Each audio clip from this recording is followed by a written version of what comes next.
welcome everyone to the Adjusted for Risk podcast here from the shores of South Lake Tahoe.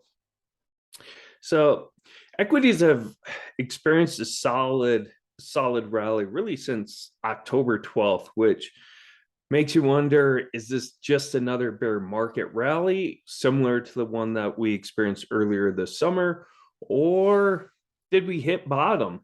And before I answer that question, it's very important to note that trying to time the market is a very bad investment strategy, and one that I do not recommend trying, as I do believe it's a loser's game and one that is very tough to do. So while we discuss has market bottomed and are we on the longer term bull market, it's important to note that timing the market is very difficult to do.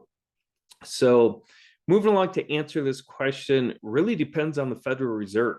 It depends on what the Fed does, particularly during the December meeting coming up here very soon. So right now the Fed is pulling the market's puppet strings to determine if the market is bottomed or when it will bottom. We have to try and determine what the Fed policy is going to be and when the Fed may slow its rate hikes, or even better yet, pause its hikes or pivot from its current very hawkish stance. So I have said on the record that there are numerous indicators to watch to see if we've hit bottom. And no surprise, the primary indicator, or the most important indicator, especially in the eyes of the Federal Reserve and what Fed policy is going to be moving forward, is inflation. Have we experienced a material slowing of inflation? Inflation is arguably the most important piece of the puzzle that will determine if the Federal Reserve will slow its interest rate policies or slow its hiking of interest rates. This week's October CPI report provided investors with some hope that the Federal Reserve may start to ease its rapid interest rate hikes. Consumer prices increased 7.7% year over year ending October, which, let's not sugarcoat it, is still very high. It's historically high, but it's down from 8.2% in September, and it's the lowest reading since the beginning of the year.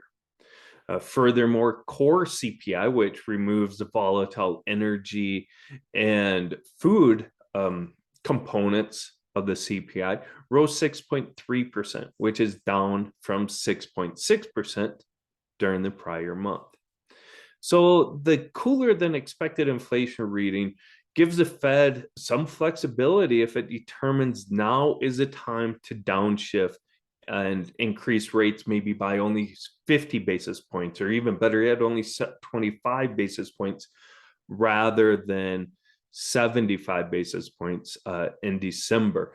Remember, the Fed has increased rate 75 basis points for 4 straight months. So that December meeting is very pivotal in determining, are they going to slow or pause or even pivot and not hike rates.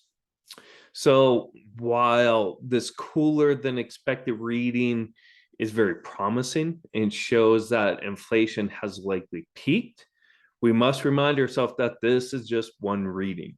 I think the Federal Reserve will want to see additional readings of material cooling before really letting off the brakes in significantly slowing hikes to, say, 75 basis points or even pausing hikes. So while it's very promising, that October CPI report, let's cool our enthusiasm a little bit. Remember, it's just one print. Let's see what the December or November print looks like. And if it's a continuous slowdown, then it's time to start getting a little bit more optimistic about easing or easing of the Fed policy moving forward.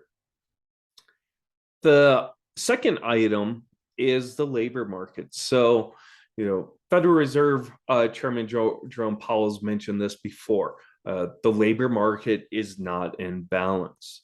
So the more balanced labor market will result in a slowing of wage growth. The employment cost index remains at historical levels.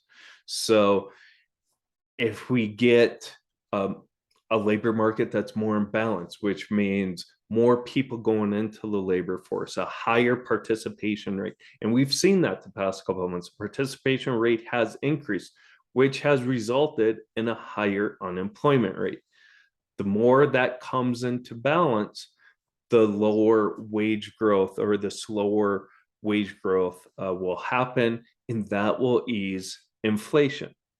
So again, it all comes back to inflation. If we get some higher unemployment rate, and as Jerome Powell said, we need more pain. In terms of more pain, that means higher unemployment rate, more people, unfortunately, maybe laid off, but that's what's going to be needed in order to cool inflation, slow the economy, and allow the Fed to back off in its rate hikes. The other one, and we've seen this play out a lot recently, are bond yields. So whenever, one of the primary factors of this really poor equity rally or equity performance this year has been a result of a rapid increase in bond yields. Yields are at the highest level since 2007, and that increase has been rapid. We often say that it's not really the uptick in yields. I mean, yields are supposed to go up and down, they're supposed to fluctuate, but it's the pace of increase in yields or decrease in yields that really rattles equities. And that's what we've seen. We've seen a very rapid increase in bond yields this year, which has really impacted equities. A stabilization and ultimately a decline in bond yields could signal a bottoming process for markets and indicates a potential pause in Fed rate hikes as looming as a renewed emphasis towards bonds due to attractive yields. Okay, and concerns about a potential recession on the horizon, which will force the Fed to pause rate hikes. So again, falling bond yields, they've had a great run. So if you've been hunting for yields, this is a fantastic time for retirees or people that are looking for income. You're getting 5-6% on high quality corporate bonds, which we haven't seen in decades, 2 decades. So it's a relief for interest or income oriented investors, but we need those yields to come down a little bit. And once they come down, that could be a signal that investors are a little bit concerned about the economy. They're going back into bonds, which are more of a safe haven in case the economy slows. That falling yields will provide a relief for equities, and it will also, potentially give the Fed reason to pause their rate hikes. The other option indicator is the softening US dollar, as it would help soften global financial conditions. During the month of October, the strength of the US dollar slowed. It's no secret during this year, the US dollar has surged in strength compared to other global currencies. And a lot of that has had to do with the very hawkish Fed and increasing interest rates by 75 basis points for the past 4 months. That has really ratcheted up the strength of the US dollar. So a softening US dollar could also indicate a bottoming process, as it would ease global financial conditions, indicating a potential Fed pause and support a potential market rally.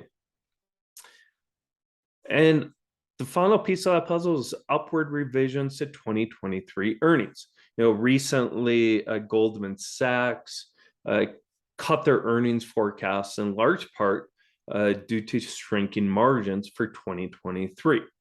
Yes, that doesn't bode well for equities, but I have said that the forecasts have further further to fall and need to fall more before we can see a rebound in earnings.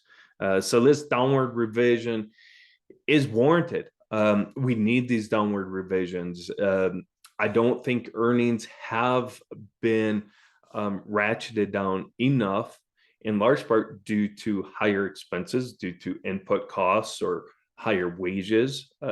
Number one, two, and inflation. Eventually this inflation is going to trickle down. Higher costs are going to trickle down to the consumer, and consumers are going to stop spending. That's going to hurt the earnings of corporations. So these downward revisions are warranted really in order for earnings to start moving back forward, which will be a good signal for equity prices. So look for 2023, maybe the second half of 2023. How are those earning forecasts? Are they starting to creep back up? Seeing some optimistic forecasts where earnings are going to start to rebound. That could be a signal that we've hit bottom and equities are on the rise moving forward. So this week we had the much anticipated midterm elections. So with the exception of a few highly contested races left, the midterm elections are finally behind us. Thank goodness. If anyone's like me, I'm tired of getting all these spam text messages and calls from politicians. So like most of us, we're rejoicing due to the removal of one piece of uncertainty from markets. As we know, markets do not like uncertainty, and midterm elections, the uncertainty that it brings, especially something that's the margin of victory is so narrow for either side. There's a lot of uncertainty there. So markets, it's a relief that they're over with. Typically, equities perform well following midterm elections, regardless of the outcomes. Okay, largely due to the, like I said, the end of the election and one less uncertainty that markets have to contend with. Since 1946, market performance has increased 6 months after the election compared to the months leading up to it. 17 of the last 19 midterms. Okay, so 17 of the last 19 midterms, markets have performed well during that 6-month time period immediately following the elections. So it typically bodes well for equities. However, it's this year is likely to be different, right? Sure, history doesn't always repeat itself, but it rhymes, right? But I think this year is going to be different. Equities tend to perform well immediately following the elections due to the expectations that fiscal spending will pick up and be a boost to the economy. However, the uptick in spending may not happen this go around. When you consider historically high inflation, the war in Ukraine, and the historically high levels of government spending and stimulus to support the US economy during the pandemic, is all going to limit the amount of fiscal spending this year. These dynamics will make it very hard to compare the market reaction from previous years to this year's midterm election. So while markets have performed very well following midterm elections, I'm not quite so certain that we can think that's going to happen this year. So as most predicted, like I said, there's still some races yet to be determined. The outcome of this midterm election will most likely result in a split Congress, with the Democrats controlling the Senate and the Republicans controlling the House of Representatives. While this outcome was expected, that narrow margin of victory by the Republicans in the House was a surprise. But it might be good for markets. Usually gridlock isn't such a bad thing for markets. Split chambers of Congress I think will be the best case scenario for markets, as it means it's going to be very difficult for either party to advance its agenda, such as an increase in spending, tighter regulations, or a change in taxes. So that's what markets prefer. Markets prefer not drastic changes, especially now to spending. Increase in spending is not going to help the outlook for inflation. Markets don't typically like tighter regulation or change in taxes. So that gridlock, which is going to make it more difficult for either side of the aisle to get anything moved or advanced, is going to be good for markets. When you consider the factors impacting markets right now, such as high inflation, that war in Ukraine, and a ballooning budget deficit, the lack of higher spending, the lack of tighter regulations, the lack of changes in taxes is going to be a relief to markets. This result will likely result in lower bond yields as fiscal spending will be reduced, which will help cool inflation. And those lower bond yields, as we mentioned earlier, those lower bond yields and lower inflation will support a less hawkish Federal Reserve and will provide a boost to equity prices. However, that all sounds great, but we can't ignore the risks. One of the biggest market risks due to the gridlock is a debt ceiling standoff similar to what we had in 2011 and 2013. Now, if you recall back to 2011, the US came within days of defaulting on its debt. And that standoff resulted in a spike of market volatility and a downgrade in US debt by Standard & Poor's, which was the first time ever US debt was ever downgraded. Okay, so while there's some opportunities regarding gridlock and not many things changing, there's also some risks, such as a standoff when it comes to the budget deficit and spending, which could result in some market volatility. So sure, the election results and the impacts of fiscal policies are sure to affect markets in the immediate future, but markets at the end of the day will continue to follow the lead of the Federal Reserve, as monetary policy will remain the only game in town in regards to market performance over the next 1 to 2, 3 years. So continue to focus on economic data that will impact the Federal Reserve's monetary policies, and whether a slowdown or even a pivot in interest rate policies lie ahead. The Federal Reserve, like I said, remains the only game in town. And that was evidenced by the huge market rally following the release of the cooler than expected CPI print that investors took as a sign that the Fed could take its foot off the brake starting in December. Okay, think about that. S&P rose 5.5%, while the Nasdaq rose 7.5%. The Russell 2000 rose 6%. Those are all the best days since April 2020 in response to that cooler than expected CPI. We didn't see any of that type of performance after the midterm elections. It was all based on the CPI and what impact that has on Fed decision making. So again, while the midterm elections, sure, they're important. They're very important. But when it comes to market performance and as a driver for market, there's nothing right now that compares to Fed and monetary policy. So with that, it's a great weekend. It was Veterans Day. So with that, I would like to express our deepest gratitude to all those who have and continue to courageously defend and sacrifice for our country. We cannot thank you enough. Myself, my team at Zephyr, the entire Informa team.